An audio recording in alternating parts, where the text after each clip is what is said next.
नमस्कार दोस्तों, स्वागत है आप सभी को हमारे YouTube चैनल पर। तो इस वीडियो में आप लोग को मैं क्लास 8 के जो मॉडल पेपर जो आया है 2024-25 का, ठीक है, इसका जो मैथमेटिक्स का यानी गणित सब्जेक्ट का जो है, इसका आज हम लोग जो 50 क्वेश्चन इसमें दिया गया है मॉडल पेपर में, इस 50 क्वेश्चन माने 50 क्वेश्चन को सॉल्यूशन करके आपको हम बताएंगे, ठीक है।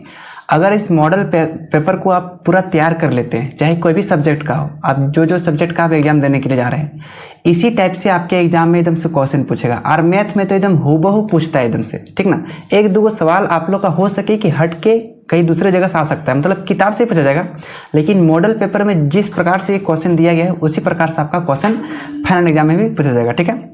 तो टोटल क्वेश्चन आपका कितना रहेगा, 50 रहेगा। और टोटल नंबर भी कितना रहेगा, एक नंबर के 50 मार्क्स का रहेगा, ठीक है। और समय आपका कितना रहेगा, 1 घंटा। यहाँ पर दिया है 1 घंटा, शायद आई थिंक मेरे ख्याल से इस बार दिया है, लेकिन पिछले बार तो 1.5 घंटा का समय दिया गया था, मतलब 1/1/2 घंटा का समय दिया गया था। तो फाइनल एग्जाम में जब जाएंगे तो आपको पता चल जाएगा, ठीक है। तो हम लोग क्वेश्चन एकदम एक क्वेश्चन को देखते हैं और सॉल्यूशन के साथ देखेंगे, ठीक है ना। आप चाहे तो स्क्रीनशॉट मारकर भी जा सकते हैं। देखिए पहला क्वेश्चन को यहाँ पर ध्यान से देखें। इसमें कहा है कि 5 का गुणात्मक प्रतिलोम यानी व्युत्क्रम क्या होगा। व्युत्क्रम का मतलब होता है उल्टा। देखिए 5 ये है और इसके नीचे कुछ नहीं, क्या है 1। अगर इसका उल्टा करेंगे तो 1 चला जाएगा ऊपर और ये 5 आ जाएगा नीचे। तो 5 का जो व्युत्क्रम हो जाएगा वो हो जाएगा 1/5 हो जाएगा। अब 1/5 आपका ऑप्शन नंबर कितने में है, डी नंबर में है, तो डी नंबर आपका करेक्ट हो जाएगा, ठीक है। दूसरा क्वेश्चन देखिए, इसमें क्या है कि गुणनफल 1 प्राप्त करने के लिए 23/7 को किससे गुना करना पड़ेगा। जब भी कहेगा कि गुणनफल हमेशा 1 प्राप्त करना है तो 23/7 को किससे गुना करेंगे, तो 23/7 को उसी के उल्टा से गुना कर देना। ऐसा क्यों, क्योंकि हमको 1 प्राप्त करना है। तो गुणनफल 1 प्राप्त करने के लिए किसी संख्या से उस संख्या को उल्टा से हम लोग गुना कर देंगे। तो 23 क्या करेंगे, 7 से गुना कर देंगे, ताकि ये 23 से 23 कट जाएगा और 7 से 7 कट जाएगा, तो क्या बचेगा, केवल मेरा 1 बचेगा। तो गुणनफल मिल जाएगा, यानी 7/23 को 23/7 से गुना करना पड़ेगा। जो 23/7 आपका ऑप्शन नंबर किसमें है, ऑप्शन नंबर सी नंबर में, सी नंबर आपका सही आंसर हो जाएगा, ठीक है। तीसरा क्वेश्चन को देखिए, इसमें क्या है कि निम्नलिखित में से कौन वर्ग संख्या नहीं है। वर्ग संख्या नहीं है, आपको वर्ग संख्या आपको याद होना चाहिए। जैसे 1 का वर्ग कितना होता है, 1 होता है। 2 का वर्ग कितना होता है, 4 होता है। 3 का वर्ग कितना होता है, 9 होता है। 4 का वर्ग कितना होता है, 16 होता है। इस तरह से लगभग कम से कम आपको 30 तक स्क्वायर को याद रख लीजिएगा। 30 का वर्ग कितना हो जाएगा, 900 हो जाएगा। 30 तक याद रख दीजिएगा, ठीक है। तो देखिए इसमें 12 आता है, किसी का भी नहीं आता है, ये तो नहीं होगा। 121 जो है ना, ये 11 का वर्ग है। 1 2 3 2 1 ये वाला भी किसी का वर्ग होगा। ऐसा क्यों, क्योंकि जब भी कोई संख्या 1 2 3 फिर उधर से 2 1 मतलब इधर से फिर जाएगा ऊपर चढ़ेगा और फिर इधर से नीचे उतरेगा, तो ऐसा संख्या एक पूर्ण वर्ग संख्या होता है। इसमें भी देखिए 1 2 3 4 तक गया है, फिर 4 के बाद 3 2 1 उतरा, ये भी पूर्ण वर्ग संख्या होगा। तो पूछा है कौन वर्ग संख्या नहीं होगा, तो वर्ग संख्या 12 नहीं होगा, क्योंकि ये किसी संख्या का वर्ग नहीं है। 4 नंबर का क्वेश्चन देखिए, इसमें इसको सबसे पहले मिटा दीजिए। तो 4 नंबर में देखिए कहा है कि 441 एवं 484 के बीच कितनी पूर्ण वर्ग संख्याएं, मतलब कहा है कि 484 और 441 के बीच में कितना पूर्ण वर्ग संख्या है। पूर्ण वर्ग संख्या मतलब ऐसा संख्या जिसका पूर्ण वर्ग निकलेगा। जैसे 441 जो है ये 21 का वर्ग का स्क्वायर आता है, और 484 जो है ये 22 के स्क्वायर के में आता है। 21 और 22 के बीच में ऐसा कोई संख्या नहीं है जो पूर्ण वर्ग निकलेगा, तो इसके बीच में कोई संख्या है नहीं है, तो इसका सही आंसर क्या आ जाएगा, ऑप्शन नंबर 1 यानी 0 हो जाएगा। इसके बीच में एक भी पूर्ण वर्ग संख्या नहीं है। 5वां नंबर क्वेश्चन में कहा है कि एक वर्गाकार फर्श जिसकी एक किनारा 5 मीटर है, कोई वर्गाकार फर्श है। सपोज दैट ये वर्गाकार क्या मान लिया, एक फर्श है, ठीक है। किनारा कितना है, 5 मीटर है। अब ये 5 मीटर है तो नीचे वाला भी 5 मीटर होगा, और इसके बायां वाला भी 5 मीटर और ऊपर वाला भी 5 मीटर, क्योंकि वर्ग का बात क्या आ गया है। तो पूछा है कि उसके फर्श का क्षेत्रफल क्या होगा, इसका एरिया पूछा है, इसका क्षेत्रफल। तो वर्ग का क्षेत्रफल क्या होता है, तो वर्ग का क्षेत्रफल होता है भुजा स्क्वायर। अब भुजा का मान दिया है 5, तो 5 का स्क्वायर करेंगे कितना आएगा, 25 आ जाएगा। लेकिन यहाँ पर दिया था मीटर, तो यहाँ फिर मीटर का भी स्क्वायर करना पड़ेगा, तो 5 मीटर स्क्वायर आपका सही आंसर हो जाएगा। तो कौन सा ऑप्शन में है, इसमें तो केवल 5 मीटर है, ये ऑप्शन नहीं होगा। इसमें 25 मीटर है, ये भी नहीं होगा, क्योंकि मीटर स्क्वायर होता तब सही आंसर होता, ठीक है। तो ये होगा नहीं। उसके बाद 25 वर्ग मीटर, ये सही आंसर हो जाएगा, क्योंकि इसमें 25 वर्ग मीटर दिया है, वर्ग मतलब स्क्वायर। तो 25 वर्ग मीटर दिया है, तो आपका राइट आंसर हो जाएगा ऑप्शन नंबर सी हो जाएगा। ठीक है। नेक्स्ट क्वेश्चन देखते हैं, क्वेश्चन नंबर 6। इसमें कहा है कि -7 के घन का मान क्या होगा। तो -7 के अगर घन करेंगे तो इसका मतलब -7 को 3 बार लिखना पड़ेगा और उसको गुना करना पड़ेगा। तो -7 गुनी -7 गुनी -7, तो गुना करेंगे तो 7 सती 49 और 49 सती हो जाएगा 343, ठीक है। अब देखिए यहाँ माइनस माइनस प्लस और प्लस माइनस माइनस, तो -343 हो जाएगा, जो कि आपका ऑप्शन नंबर किस में है, ऑप्शन नंबर डी में है। तो डी नंबर आपका सही आंसर हो जाएगा। अब इसमें पूछा है कि 2 गुना 2 गुना 2 गुना 3 गुना 3 गुना 3 गुना 4 गुना 4 गुना 4 का घनमूल। घनमूल का मतलब क्या होता है, इसमें क्यूब रूट बढ़ा दो, ठीक है, इसमें क्यूब रूट। अब 3 को 2 मिला तो उसके बदले में 1 को 2 बाहर निकलेगा, ठीक है। फिर 3 को 3 मिला तो 1 को 3 बाहर निकलेगा, ये घनमूल का नियम है। 3 को 4 मिला तो 1 को 4 बाहर निकल जाएगा, तो इसको आपस में गुना करेंगे, 2 × 6 6 चौका 24, तो इसका कितना घनमूल निकल गया, 24 निकल गया।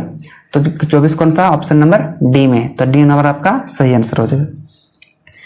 नेक्स्ट क्वेश्चन देखते हैं, 8वां नंबर क्वेश्चन का है कि एक पूर्णांक a के पावर m के लिए m क्या कहलाता है। अगर a के पावर में क्या लिखा है, m, तो देखिए m को हम लोग बोलते हैं घातांक। क्या बोलते हैं, घातांक, क्योंकि घातांक एवं घात चैप्टर नंबर 3 में आपको पूछा गया है। और a जो है ये यहाँ पर आधार के रूप में है, क्या है, आधार के रूप में। तो अगर पूछा है m, तो m क्या हो जाएगा, घातांक, जो कि ऑप्शन नंबर डी में है। अगर a पूछता तो a होता आपका आधार होता, तो इसको ध्यान रखिएगा। 9 नंबर का क्वेश्चन है कि 2/3 का गुणनफल गुणन व्युत्क्रम क्या होगा। गुणन व्युत्क्रम जैसे 2/3 पूछा गया है, तो इसका उल्टा कर दो, कितना हो जाएगा, 3/2 हो जाएगा। इसका उल्टा करेंगे तो 3/2 आपका कौन सा option, option number C number में है, तो सी नंबर आपका सही आंसर हो जाएगा। नेक्स्ट क्वेश्चन देखते हैं, 10वां नंबर क्वेश्चन, a के पावर m गुना b के पावर m किसके बराबर होगा। ये देखिए एक फॉर्मूला होता है, जब पावर समान रहता है, देखिए पावर में पावर क्या है, सेम है, तो क्या करेंगे, ab का होल के पावर क्या हो जाता है, m हो जाता है। इसका फॉर्मूला होता है, घातांक और घात वाला जो फॉर्मूला 8-9 का होता है उसको याद रखिएगा। तो ab के होल के पावर क्या हो जाएगा, m हो जाएगा, जो कि ऑप्शन नंबर डी में है। अब देखिए 11 नंबर का क्वेश्चन, इसमें कहा है कि यदि 4a + b3 = 55 हो तो a और b का मान क्रमशः क्या होगा। देखिए इसमें a और b का मान पुटिंग करेंगे, तो a नंबर ऑप्शन में दिया है कि a का मान 2, तो यहाँ पर 2 रखेंगे तो 4 दूनी हो जाएगा यहाँ पर 8, और यहाँ b का मान 3 रखेंगे तो हो जाएगा 3 × 9, तो 9 और 8 जोड़ेंगे कितना हो जाएगा, 17 हो जाएगा। तो इधर 55 आ रहा है नहीं, तो ये तो ऑप्शन नहीं होगा। इस तरह से मान पुटिंग करके देखिए, b नंबर वाला 2 रखेंगे तो यहाँ a4 है, a4 का नहीं 2 रखेंगे तो 4 दूनी 8, और यहाँ b3 है तो b का मान 1 रखेंगे, 3 एकम 3, 8 3 कितना आएगा 11, और हमें लाना कितना है 55, ये भी ऑप्शन नहीं होगा। सी नंबर ऑप्शन, a का मान 1, a का मान 1 रखेंगे तो इसमें आएगा 4 एकम 4, प्लस b का मान 2, तो b का मान 2 रखेंगे तो 3 दूना यहाँ पर कितना आ जाएगा 6, इसमें कितना आएगा 10 आएगा। अब ये वाला अभी ऑप्शन नहीं है क्योंकि हमें 55 लाना है, ये तो गजब सा ऑप्शन दे दिया है। a का मान दिया है इसमें 3, तो 4 3 कितना हो जाएगा 12, प्लस b का मान 2 दिया है तो 3 दूना कितना हो जाएगा 6, तो 12 6 हो जाएगा 18। कोई सा ऑप्शन में तो आ ही नहीं रहा है, गजब सा ऑप्शन दे दिया है। तो चलिए इसमें ऑप्शन ही गलत दे दिया है, चलिए छोड़ते हैं इस क्वेश्चन को। इस तरह से मान पुटिंग करके दोनों तरफ अगर बराबर आ जाता तो वही वाला ऑप्शन आपका हो जाता। 12 नंबर के प्रश्न में कहा है कि यदि 234x संख्या 6 से विभाज्य हो तो x का मान ज्ञात कीजिए। कहा गया है कि जो 234 है वो क्या है, 234x 6 से विभाज्य है, मतलब यह 6 से पूरा भागा लगेगा, तो यहाँ पर x का मान क्या रखेंगे। तो एक काम कीजिए 6 से भागा देके देखते हैं, तो 6 से अगर 234 को भागा देंगे और यहाँ x को x रखेंगे तो 6 तिया कितना हो जाएगा 18 हो जाएगा, बचेगा यहाँ पर 5, यहाँ 4 उतरेगा, 6 9 54 हो जाएगा, कट गया पूरा, अब उतरेगा x। तो x का मान कितना रखने के पड़ेगा, यहाँ x का मान अगर हम 6 रख देंगे तो यह 6 कम 6 भागा चल जाएगा, तो x का मान क्या रखना पड़ेगा 6, जो कि ऑप्शन नंबर बी में है, तो बी नंबर आपका करेक्ट आंसर हो जाएगा। 5 रखेंगे तो जाएगा नहीं, 9 रखेंगे तो नहीं जाएगा, 3 रखेंगे नहीं जाएगा, विभाज्य का मतलब पूरा पूरी कटेगा, ठीक ना, तो वो ऑप्शन नंबर आपका बी हो जाएगा, तो बी नंबर आप टिक मार दीजिएगा। नेक्स्ट है कि 4/7 x² का संख्यात्मक गुणांक क्या होगा। क्या पूछा है, x² का संख्यात्मक गुणांक, तो इसके साथ कौन गुना हुआ है 4/7, कौन गुना है 4/7, तो 4/7 आपका ऑप्शन नंबर सी में, तो सी नंबर आपका सही आंसर हो जाएगा। 14 नंबर का क्वेश्चन है कि a plus B into A plus B का मान क्या होगा। आपको ये 2 बार गुना करना पड़ेगा। जैसे 4 गुना 4 आपको कोई पूछेगा तो आपको बोलना है 4 का स्क्वायर, क्योंकि 4 2 बार लिखे हैं। तो a प्लस बी और a प्लस बी 2 बार है, तो इसको लिख सकते हैं a प्लस बी का होल स्क्वायर लिख सकते हैं, जो कि आपका ऑप्शन नंबर सी में है। Next 15 number question, a plus B का होल स्क्वायर a प्लस 2 का होल स्क्वायर का मान क्या होगा।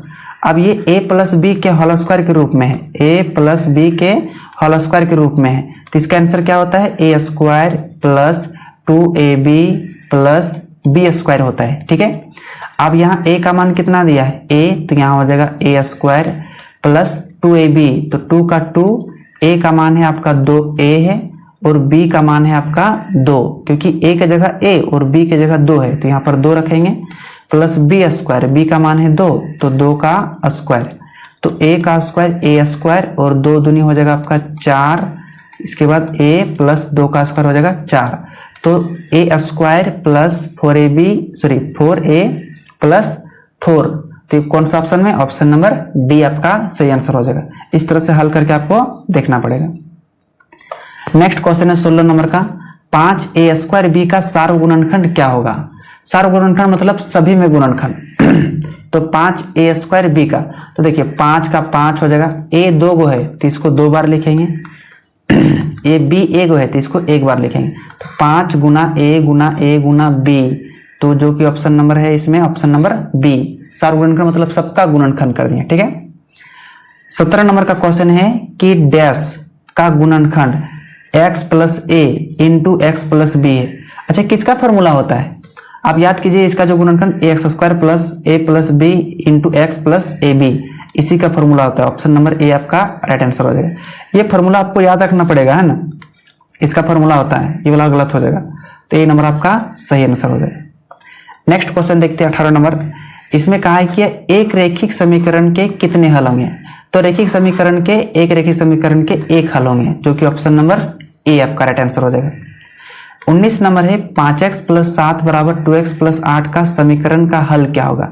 इसको हल करने के लिए आपको आना चाहिए, क्योंकि आपके एग्जाम में ये ऐसा क्वेश्चन जरूर पूछता है। ठीक है, आप देखिए इसमें क्या करते हैं, x वाला को एक साइड में रखते हैं, तो 5x ये प्लस का 2x बराबर के इधर आके माइनस का 2x। ठीक है, और बिना x वाला को एक साइड, ये प्लस का 7 इधर आके माइनस का 7, तो 5x में 2x घटेगा तो बचेगा 3x बराबर इधर में 8 में 7 तो बचेगा 1, और यहाँ से x का मान निकालेंगे तो यहाँ पर 3 यहाँ गुना में है, इधर आके भागा में, तो 1/3 निकल जाएगा, जो कि आपका x number option number A में है, तो x का मान 1/3 निकल जाएगा। ठीक है, नेक्स्ट क्वेश्चन देखते हैं 20 नंबर क्वेश्चन, 50 आमों के समूह में टोटल आम कितने हैं 50, इसमें 40% आम पके हुए हैं, 50 का 40% निकालो, तो 50 का 40% निकालेंगे, प्रतिशत हटेगा तो बटा में 100, 1 0 कटेगा, 1 0 कटेगा, 2 0 कट गया। अब यहाँ कितना बचा, 5 चौक 20, इसका मतलब 20 गो आम पका है। कितना आम पका है, 20 गो आम पका है। तो पके हुए आमों की संख्या, तो पके हुए आम संख्या कितना हो गया 20, जो कि ऑप्शन होता है डी हो जाएगा। अगर पूछता कि बिना पके हुए आमों की संख्या बताइए, बिना पके हुए, तो उसका आंसर हो जाता है 30, क्योंकि 20 को पका है, 30 को नहीं पका रहेगा।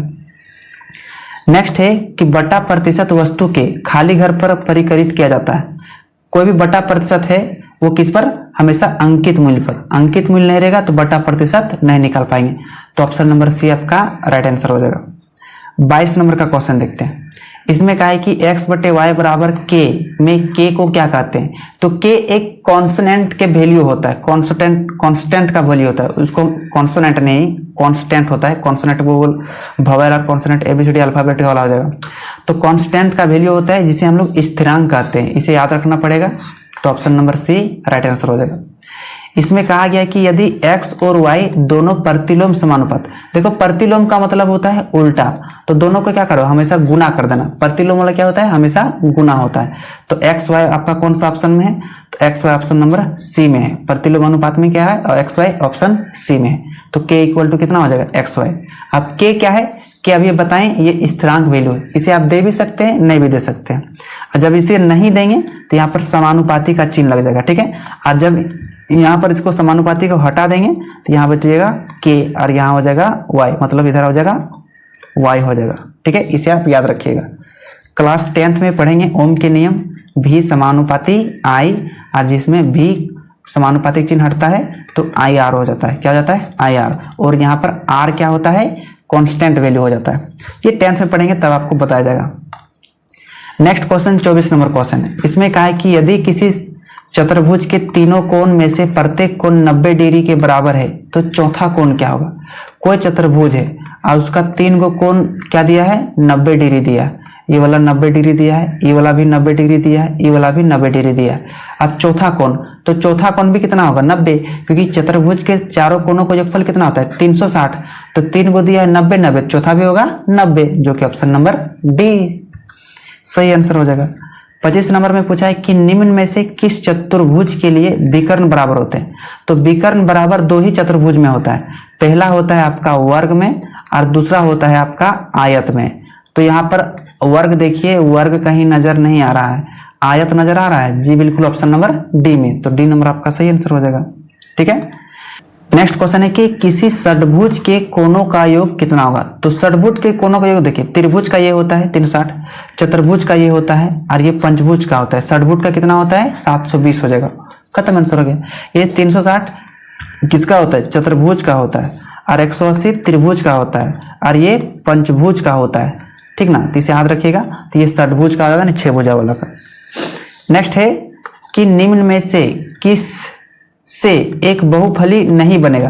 देखिए, बहुफली को बनाने के लिए किसका जरूरत नहीं पड़ेगा? ठीक ना, सॉरी, किससे नहीं पड़ेगा? तो इसमें से 2 त्रिभुज और 3 समांतर चतुर्भुज, इससे तो बहुफली बन जाएगा, क्योंकि 2 त्रिभुज रहेगा और समांतर चतुर्भुज ऑटोमेटिक बन जाता है। और एक पंचभुज रहेगा और 5 त्रिभुज, इसमें भी बनता है। और 8 गो त्रिभुज, ये तो 2-3 गो से ज्यादा त्रिभुज दे देंगे, 4 गो, तो उससे बहुफलक बन जाएगा। तो किसमें नहीं बनेगा? ऑप्शन नंबर ए आपका हो जाएगा, त्रिभुज से। 3 गो त्रिभुज मिलाएंगे तो इससे क्या हो जाएगा? बहुफलक नहीं बनेगा। 3 गो त्रिभुज में बहुफलक नहीं बनेगा। 4 गो या उससे अधिक बनाएंगे तो ही बन सकता है। तो आपका राइट आंसर हो जाएगा ऑप्शन नंबर ए। 28 नंबर पूछा है कि किस त्रिविमीय आकार में शीर्ष नहीं होता है?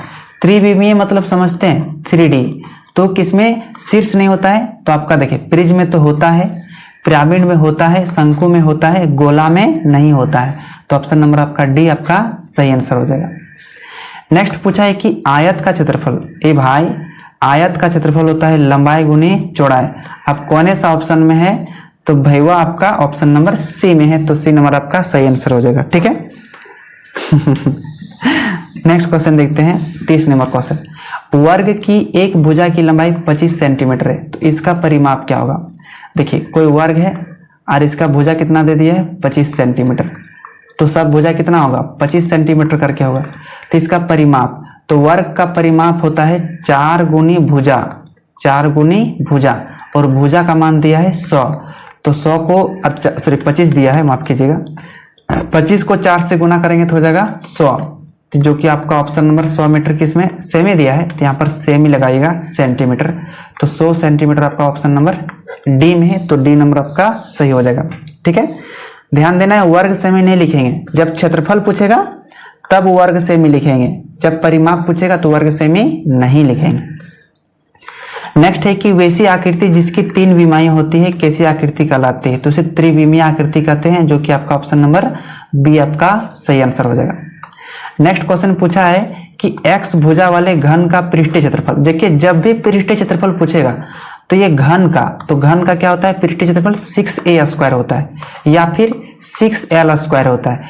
ठीक है, या फिर 6 गुना भुजा स्क्वायर कह सकते हैं, 6 गुना भुजा स्क्वायर। तो भुजा कितना दिया है? x दिया है, तो कितना हो जाएगा? 6x², जो कि ऑप्शन नंबर बी में है। तो बी नंबर आपका सही आंसर हो जाएगा। 33 नंबर देखिए, आंकड़े 9, 8, 4, 3, 2, 1, 6, 4, 8, 10, 12, 15, 4, 3 का परिसर ज्ञात कीजिए। परिसर बराबर एक फॉर्मूला होता है, उच्च सीमा माइनस निम्न सीमा। ठीक है, उच्च सीमा सबसे ज्यादा वाला कौन है? सबसे ज्यादा है 15, तो उच्च सीमा है 15, माइनस सबसे छोटा कौन है? सबसे छोटा है आपका 1, तो 15 माइनस 1 बराबर कितना हो जाएगा? 14। तो आपका परिसर हो जाएगा 14 आंसर हो जाएगा। ठीक है, नेक्स्ट क्वेश्चन है 34 नंबर। एक्स अक्ष से 3 इकाई की दूरी पर, ये क्वेश्चन बड़ी इंपॉर्टेंट है, ये क्लास 10th में पूछा गया था। देखिए ये वाला है आपका y अक्ष और ये वाला है आपका x अक्ष। तो पूछा है कि x अक्ष से 3 इकाई दूरी, 3 इकाई दूरी मतलब प्लस में 1 इकाई, 2 इकाई, 3 इकाई। उसके बाद y अक्ष से 6 इकाई की दूरी पर, ये आपका y अक्ष है, इससे 6 इकाई की दूरी पर 1 इकाई, 2 इकाई, 3 इकाई, 4 इकाई, 5 इकाई, 6 इकाई। अब यहाँ से लेकर यहाँ तक अब इसी बिंदु का निर्देशांक ज्ञात कीजिए। तो x अक्ष में 6 और y अक्ष में 3, तो 6,3, क्योंकि हम लोग निर्देशांक पकड़ने के लिए पहले x को पकड़ते हैं। तो 6,3 आपका ऑप्शन नंबर डी में है, तो डी नंबर आपका सही आंसर हो जाएगा। नेक्स्ट है 35 नंबर, 0.0081 का वर्गमूल। वर्गमूल मतलब यहाँ पर क्या चढ़ेगा, रूट चढ़ेगा। अब देखिए इसको ध्यान से निकालेंगे ना, बड़ी आसानी से निकल जाएगा। 0.00 कितना है, 81। 81 का वर्गमूल तो 9 निकलता है, और 2 को 0 का वर्गमूल 1 0, और 4 अंक के बाद पॉइंट है तो यहाँ हो जाएगा 2 अंक के बाद पॉइंट, तो 0.09 जो कि ऑप्शन नंबर सी में है। अब इसी को आपको टेढ़ा करके पूछ सकता है। ये 16 जो दिया रहेगा, पूछेगा 0.16 का वर्गमूल, तो 16 का हो जाएगा 4 और 2 अंक के बाद पॉइंट है तो यहाँ आंसर हो जाएगा 1 अंक के बाद, तो 0.4 हो जाएगा। तो ये सब चीजें को हमेशा ध्यान रखना है। नेक्स्ट है 36 नंबर, 2 क्रमागत वर्ग संख्या के बीच कितनी पूर्ण वर्ग संख्या होती है। 2 क्रमागत मतलब समझते हैं, 2 को लगातार वर्ग संख्या के बीच में कई गो पूर्ण वर्ग संख्या, एक को नहीं होता है, एक को नहीं मतलब 0। तो ऑप्शन नंबर क्या हो जाएगा, ए आपका सही आंसर हो जाएगा।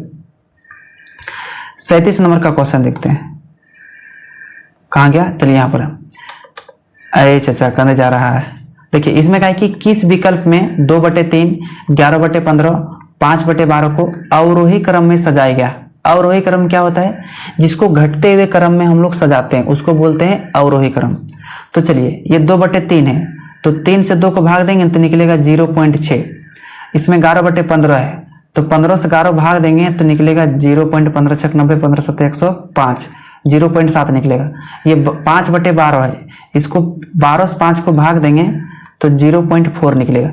अब इसको अवरोही क्रम में सजाओ, तो सबसे पहले कौन वाला, सबसे बड़ा वाला, तो सबसे बड़ा वाला कौन है, 11/15, क्योंकि ये 0 पॉइंट कितना आया 7, तो 11/15 कौन सा ऑप्शन में, पहला वाला ऑप्शन नंबर। देखो पहला ऑप्शन तो कट जाएगा, दूसरा ऑप्शन भी कट जाएगा, क्योंकि अवरोही क्रम में सजाने बोला है, ये तो इसमें गलत दे दिया है। या तो ऑप्शन सी होगा या तो ऑप्शन डी होगा। तो 11/15 पहला होगा, उसके बाद इसका बड़ा कौन है 2/3, इसके बाद कौन है 2/3 कहाँ पर है 11/15 के बाद 2 नंबर में, यानी यही वाला आपका ऑप्शन नंबर सी क्या हो जाएगा, सही आंसर हो जाएगा। इसमें तो 5/12 दिया है, इसका मान 0.4 है, ये तो गलत हो जाएगा, यानी आपका ऑप्शन नंबर सी आपका सही आंसर हो जाएगा। ठीक है, नेक्स्ट है 38 नंबर का क्वेश्चन में कि 5/9 प्लस -8/9 का मान निम्नलिखित में से क्या होगा। तो इसको पहले देखिए, 5 कितना दिया है 9, प्लस ये दिया है -8/9 दिया है। अब इसका मान क्या होगा, तो प्लस माइनस क्या हो जाएगा माइनस, तो 8/9 यहाँ 5/9 का 5/9। अब यहाँ लघुत्तम लीजिए, तो 9 का लघुत्तम 9, तो 5 एकम 5 और -8 एकम 8। 8 में 5 घटेगा तो माइनस का 3 बचेगा, ठीक ना, और बटे 9, तो 3 एकम 3 और 3 तिया 9, तो माइनस का 1/3 बचा है, जो कि आपका ऑप्शन नंबर 1 में है, सॉरी बी में है, तो बी नंबर आपका राइट आंसर हो जाएगा। ठीक ना, ये बट्टा का चिन्ह है, तो -1/3 आपका सही आंसर हो जाएगा। नेक्स्ट क्वेश्चन देखते हैं हम लोग 39 नंबर में कि यदि a बराबर -1 b बराबर 2, तो a के पावर b गुना b के पावर a का मान क्या होगा। ये बहुत ही इंपॉर्टेंट क्वेश्चन है। तो a का मान कितना है -1 है, b का मान कितना है 2 है, गुना b का मान कितना है 2 है, और a का मान कितना है -1 है, तो इसके पावर में -1 रखेंगे। तो -1 का स्क्वायर करेंगे तो +1, क्योंकि -1 को 2 बार गुना करेंगे, -1 गुना -1 तो हो जाएगा +1, तो ये वाला हो गया +1। अब देखिए 2 के पावर -1 को कैसे लिखेंगे, 2 के नीचे 1 है तो इसको उल्टा कर देंगे, 1 चला जाएगा ऊपर, और 2 के पावर -1 यहाँ पर है, यहाँ हो जाएगा +1, क्योंकि ये नियम कहता है a के पावर m माइनस m, तो इसका आंसर होता है 1/a के पावर +m, इसका आंसर हो जाता है। तो देखिए, तो 1 का 1, 2 के पावर 1 मतलब 2, 1 को 1 से गुना करेंगे तो हो जाएगा 1 और बटे 2, 1/2 आपका सही आंसर हो जाएगा। तो आपका राइट आंसर कौन होगा 1/2, जो कि ऑप्शन नंबर ए में है, तो ए नंबर आपका सही आंसर हो जाएगा। नेक्स्ट क्वेश्चन है 40 नंबर, 120 डिग्री के कोण को क्या कहते हैं। तो न्यून कोण जो होता है 0 डिग्री से बड़ा होता है और 90 डिग्री से छोटा होता है। ठीक है, ये तो होगा नहीं क्योंकि 120 डिग्री पूछा है। समकोण जो होता है वो 90 डिग्री के बराबर होता है, ये भी नहीं होगा। अधिक कोण ये होता है 90 डिग्री से बड़ा होता है और 180 डिग्री से छोटा होता है। तो ये 120 डिग्री कौन सा कोण होगा? अधिक कोण हो जाएगा। ऑप्शन नंबर क्या हो जाएगा? सी आपका सही आंसर हो जाएगा। 41 नंबर रामानुज कौन है? तो ये गणितज्ञ थे। क्या थे? गणितज्ञ थे, इसे याद रख लीजिएगा। नेक्स्ट क्वेश्चन देखते हैं किस नंबर 41 नंबर क्वेश्चन ये हो गया। 42 देखिए संख्या ए बी सी के लिए कौन सही है? देखिए ए बी सी के लिए सी क्या है? इकाई के स्थान पर तो इसको 1 से गुना करेंगे। ठीक है, यहाँ प्लस देंगे। बी दहाई के स्थान पर इसे हम लोग 10 से गुना करेंगे, प्लस देंगे। यहाँ पर ए इकाई हो गया, दहाई हो गया, सैकड़ा, तो इसे हम लोग 100 से गुना करेंगे। तो हो जाएगा यहाँ पर 100 ए, उसके बाद प्लस 10 बी, उसके बाद प्लस सी। तो 100 ए प्लस 10 बी प्लस सी कौन सा ऑप्शन में है?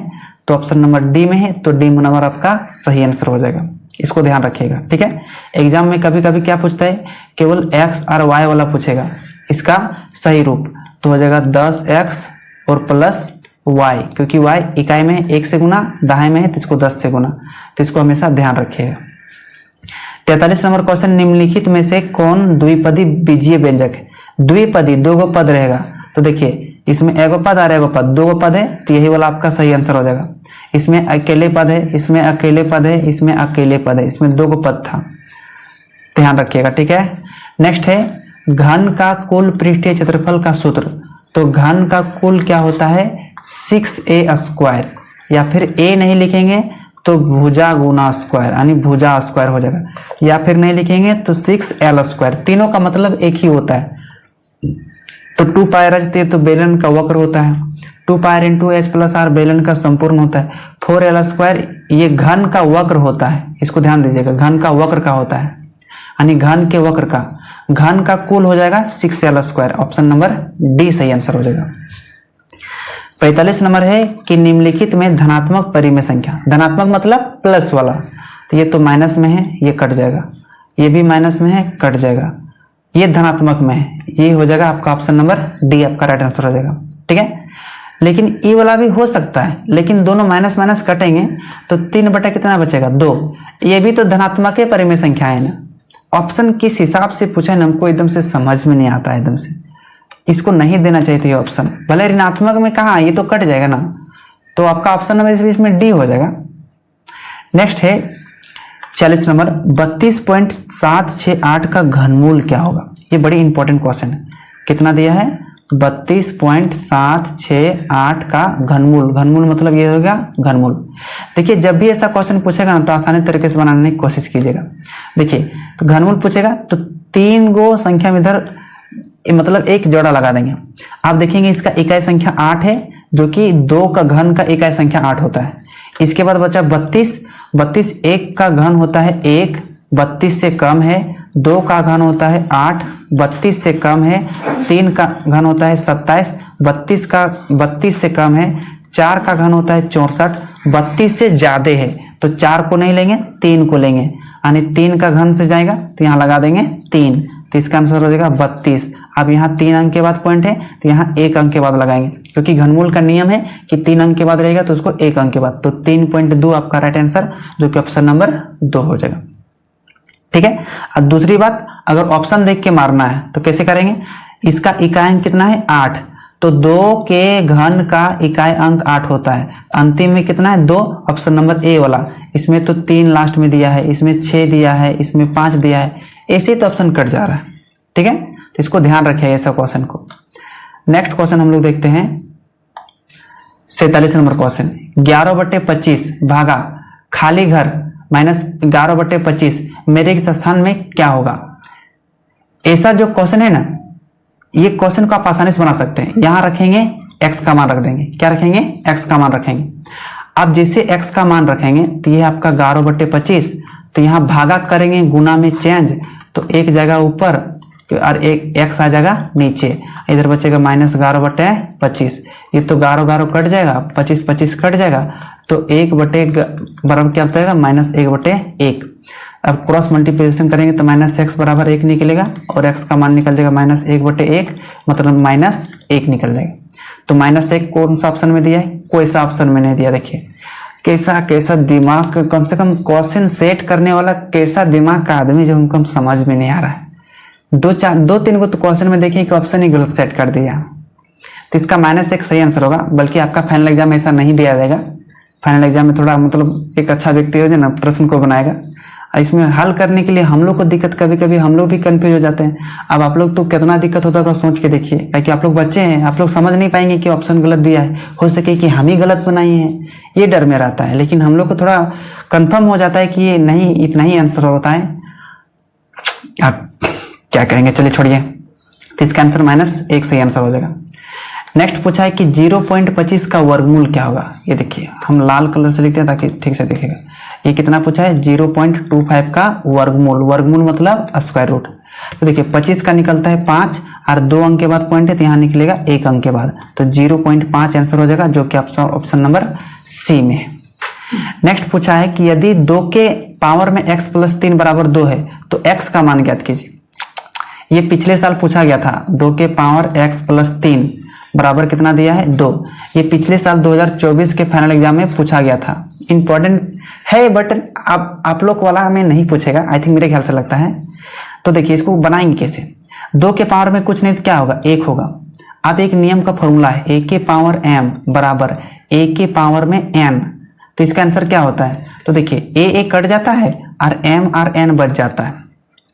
तो यहाँ पर भैया 2 कटेगा तो बचेगा x + 3 बराबर बचेगा 1, और यहाँ से प्लस का 3 उधर जाके -3, और ये बचेगा -2 बचेगा। तो x का मान क्या हो जाएगा? -2, जो कि ऑप्शन नंबर डी आपका करेक्ट आंसर हो जाएगा। ठीक है, नेक्स्ट क्वेश्चन देखते हैं। 50 नंबर क्वेश्चन। निम्न में कौन 3D आकृति का उदाहरण है? 3D देखिए, आयत क्या है? आयत 2D है, द्विविमीय, क्योंकि इसका लंबाई और चौड़ाई होता है। वर्ग 2D है, क्योंकि इसका लंबाई और चौड़ाई होता है। त्रिभुज में भी इसका आधार और ऊंचाई होता है, तो ये भी 2D है। गोला एक 3D आकृति है, लेकिन इसका कोई शीर्ष नहीं होता है। गोला का कोई शीर्ष नहीं होता है, लेकिन 3D आकृति है, ठोस आकृति है। तो राइट आंसर हो जाएगा ऑप्शन नंबर ए। ठीक है, तो जो मैथ का मॉडल पेपर में दिया था 50 क्वेश्चन, तो 50 क्वेश्चन को इस वीडियो में पूरा सॉल्व करके बताएंगे। वीडियो थोड़ा सा लंबा हो गया, हम मानते हैं, लगभग 40 मिनट का वीडियो बन गया है, लेकिन इस वीडियो को कंप्लीट देखेंगे तो आपको ये समझ में आ जाएगा कि फाइनल एग्जाम में किस तरह से क्वेश्चन पूछेगा, और आपको आइडिया लग जाएगा कि हाँ ऐसा ऐसा क्वेश्चन को हम खुद से सॉल्व कर सकते हैं। अगर आपको लगा कि ये वीडियो थोड़ा मतलब रफ्तार से हम पढ़ाए हैं, तो वीडियो को थोड़ा धीरे धीरे करके देख लीजिएगा, क्योंकि यूट्यूब में एक सेटिंग दिया रहता है, तो करके देख लीजिएगा। ठीक है, तो चलिए नेक्स्ट वीडियो में हम लोग मिलते हैं। उम्मीद करता हूँ ये वीडियो आपको अच्छा लगा होगा, तो एक प्यारा सा लाइक जरूर कर दीजिएगा, और चैनल को आप अभी तक सब्सक्राइब नहीं किए हैं तो चैनल को सब्सक्राइब करके बेल आइकन को प्रेस जरूर कर दीजिएगा, और इस वीडियो को अपने दोस्तों के पास शेयर जरूर कीजिएगा। ठीक है, बहुत बहुत धन्यवाद पूरी वीडियो देखने के लिए। इस तरह से मिलेंगे अगले वीडियो में, तब तक अपना ख्याल रखिएगा। Thank you.